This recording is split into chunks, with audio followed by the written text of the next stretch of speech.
When Housemarque said arcade was dead in 2017 after the critical success and commercial failure of Nex Machina, what they should have said was that arcade needs to evolve and they will be the ones to do it.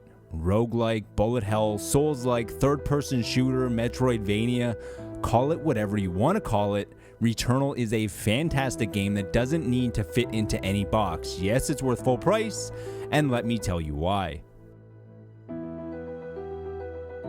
Expectations are typically a very bad thing, especially when it comes to video games. Returnal was one of a handful of games that were on my list of most anticipated games of 2021.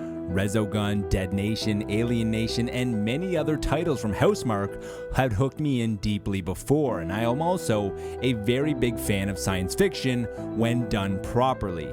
With expectations, you build something up in your mind which is hard to meet, which usually leads to disappointment when it doesn't need to be there. For example, I am always hoping for the next Until Dawn from Supermassive Games, which is likely the reason I am constantly underwhelmed from their subsequent work in the genre. From the very first moment of Returnal, Housemarque is creating a universe worth exploring again and again and again, and it's the immediate attention to detail that makes this universe feel authentic and immersive, from the green-tinged 80s era computers that are reminiscent of Ridley Scott's Alien, or the way the audio changes depending on if you're in third or first person mode to amplify being in the spacesuit or outside of it.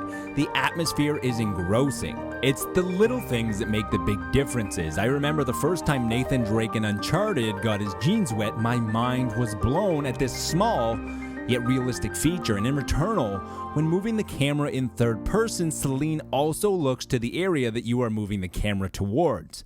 I played a lot of third-person games and I've never seen this, and never would I have even thought of it. It's features like this that show just how much passion Housemarque put into designing Returnal. Having only truly experienced the next generation thinking behind the DualSense in Astro's Playroom, and having turned it off nearly every other game it has been implemented in since, the thought started to creep in my mind that haptic feedback and the adaptive triggers were just going to be another gimmick like the PS4 touchpad, the PS Move, or the Xbox Kinect, all technologies that failed to catch on due to their gimmick nature instead of seamlessly adding a new layer of gaming.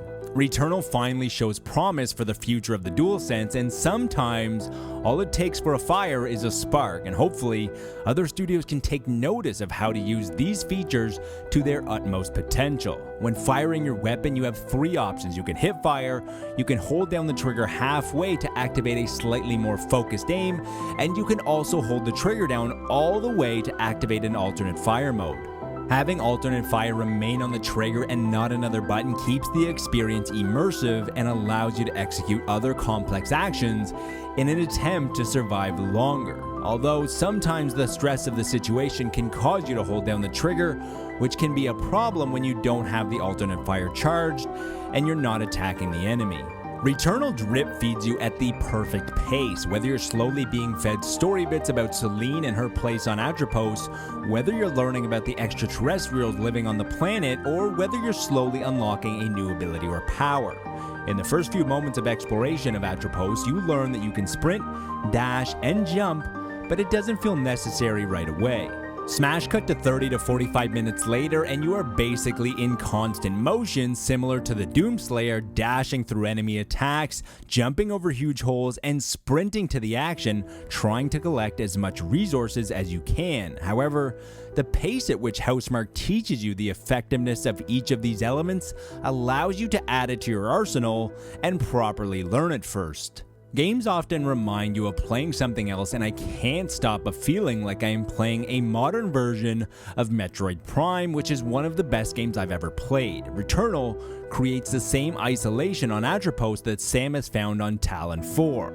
This is created by the vast size of the environments, but also in the subdued score that lingers in the background. The most obvious similarity between Metroid Prime is the 3D map that is very easy to navigate and understand where you can go and what each item means. The influence goes much deeper than that, from scanning new items, resources, and learning about new enemies as you defeat them and adding them to your information via your databank. traversing the ground and discovering areas that are not ready to be explored, such as water that clearly has items in it, red force field type walls, vines that can be clearly broken or burned, and light bridges that can likely be grappled on eventually.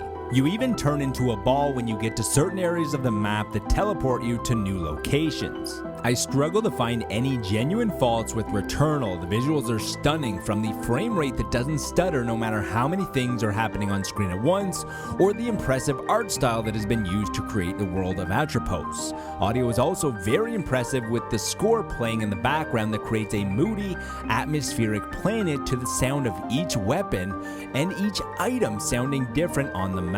The gameplay loop is engaging, forcing you to continue on your journey, creating a tougher challenge with each room to explore, yet never feeling unfair. There are some very small criticisms though, including weapon and items that drop during battle can sometimes be very distracting, as the description of the item takes up the majority of the screen, which obfuscates your view while trying to survive a long run. The other major issue is that there is no way to save your game mid-run, which I understand that people would take advantage and save scum, but Hades also didn't have a save point during each run because it didn't matter, because the Nintendo Switch had the ability to turn off and return to the exact moment where you left off. The PlayStation 5 rest mode, on the other hand, has been extremely buggy, and sure enough, after a nearly hour-long run, life came calling, and against my better judgment, I listened to Housemarque, who said you can use rest mode. Sure enough, the PlayStation 5 hard crashed, the database had to be rebuilt, and all progress was lost. Another time, I left my PlayStation 5 running like my NES from the 90s, and sure enough, someone accidentally hit a button on the controller that started another game, causing me to lose another good run. Unfortunately, this isn't a Housemarque problem, it's more of a Sony problem, but at the moment, they are intertwined. Finally, the story is a mystery that you want to unfold by going farther during each run. Returnal makes me want to read the data logs to find out more about Celine and her place on Atropos, and if a game can make you want to pause the action to read, then it's clearly doing things right. There are so many mysteries that I want answers to, from why Celine is already finding her corpse on this planet, why her house from Earth is on this very distant planet, what happened to the civilization of xenomorphs that lived on Atropos, and why is a cosmonaut haunting me, and many other things. Returnal is checking all the boxes. To label Returnal an arcade game is truly a disservice to this fantastic experience. There are elements from their previous titles that are clearly on full display here, including making one more room so easy to do and intriguing. You always want to see what's behind the next door, and minutes easily melt into hours, which is a sure sign of a great game. Typically, when creating these first 48 reviews, I play for a little over 48 minutes and then I begin writing or stop playing and digest what I just played. When playing Returnal, it was hard to stop playing after just 48 minutes, and instead kept on playing for a few hours and immediately couldn't wait to come back to it. Not only did Returnal match my expectations as one of my most anticipated games of the year, but it has drastically exceeded them in the process. In one game, Housemarque has gone from a studio that used to make smaller arcade titles to what feels like a blockbuster studio that people are going to be taking notice of moving forward. Housemarque has not only created the best PlayStation 5 exclusive, but they have also created a strong Game of the Year contender.